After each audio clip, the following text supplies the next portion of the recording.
5 people at a dinner table, all earning decent salaries. Check arrives, $83 each. Everyone swipes without hesitation, without a single calculation. Except one person. He drives a used car he paid cash for. Nothing about his life looks impressive from the outside. And sitting there, he has this quiet feeling that maybe everyone else figured something out that he missed. He missed nothing. He is the only person at that table actually building wealth.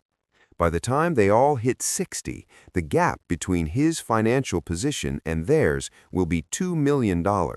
Not because he earns more, because he understands 3 things nobody ever taught the others. Hold one image in your mind for this entire video. An iceberg.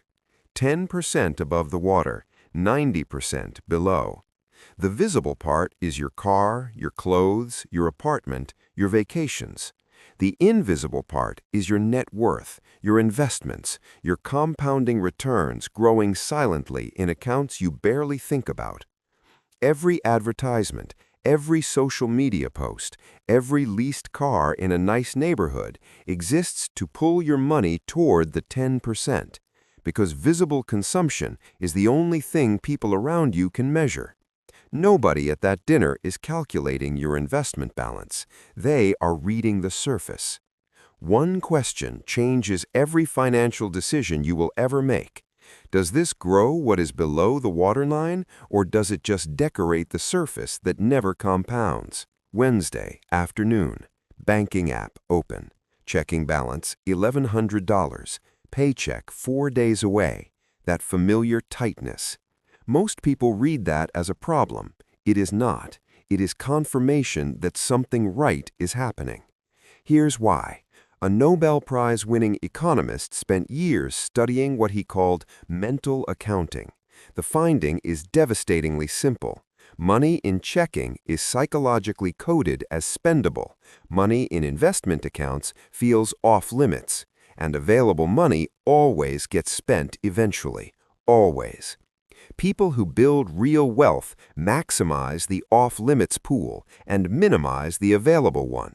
They make the right choice automatic by removing the choice entirely. 2 people, same salary, same city, same everything. Person 1 automates 22% of income to investments before anything touches checking. Balance usually under $2,000. Friends assume she struggles.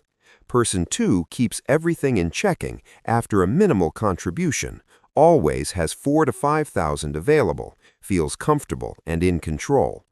30 years at 8%. Person 1 builds $1.4 million. Person 2 builds $121,000. A gap of $1.3 million. Same income, same timeline. The entire difference is which account held the money. Comfort cost him over $1 million. Her discomfort built her a retirement. A teacher started at $31,000 a year. She lived on $28,000 and invested the rest. Every raise she received, she made one deliberate choice: let a small portion adjust for real inflation and invest everything else. By the time she earned $74,000, she was living on $42,000. The gap widened every single year, deliberately. She drove used cars her whole career, paid her house off early, 1 real trip per year. She retired at 63 years old with $1.4 million. Colleagues who earned more retired between $80,000 and $240,000. Same profession, same timeline, one variable: whether lifestyle tracked income or not. Here is the Federal Reserve data that makes this undeniable. The median net worth of Americans aged 45 to 54, peak earning years, 3 decades of work behind them, is $168,000. Half of all Americans at the height of their careers have accumulated less than $170,000, not from disasters, from lifestyles silently absorbing every raise they ever received. The math is brutal. Every $1,000 consumed by a lifestyle upgrade in a given year does not cost you $1,000. At 8% over 25 years, it costs you $6,850 in real wealth. A modest $3,000 annual lifestyle creep compounded over 25 years is not $3,000 in foregone savings. It is $26,000 in foregone wealth. That single number explains why so many people reach 65 with no real options. A CPA in his late 40s drives an unremarkable car, lives in a house that does not signal his income. His colleagues call him boring and mean it genuinely. At 37, he ran a calculation he described as the most disturbing number he had ever produced. He estimated 22% of his spending over the previous decade had been signal spending, not purchases from real need or genuine preference, purchases made entirely to manage other people's perception of him. Car upgrades when the existing car worked, wardrobe shifts after promotions, restaurant choices made for impressiveness rather than enjoyment. He compounded what those dollars would have been worth invested at historical market returns, $431,000, not spent on experiences that changed his life, spent on maintaining an image for people who barely noticed. He hasn't made a signal purchase since then. He retired at 53. The mechanism behind this has a name: positional goods, purchases whose value comes not from what they do, but how they compare to what others have. A reliable used car solves a transportation problem. A leased luxury vehicle in a professional neighborhood solves a social comparison problem.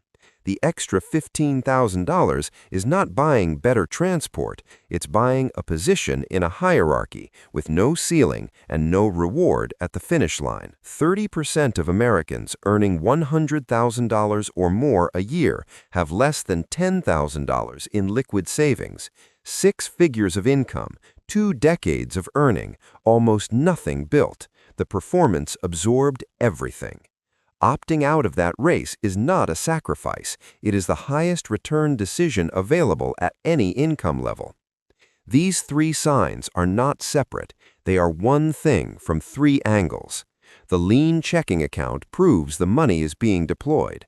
Breaking the lifestyle cycle is what creates the money to deploy, and freedom from needing the performance is what keeps the whole system running for 30 years instead of falling apart after 6 months. The person at that dinner with the modest car and the quiet math in his head is not behind.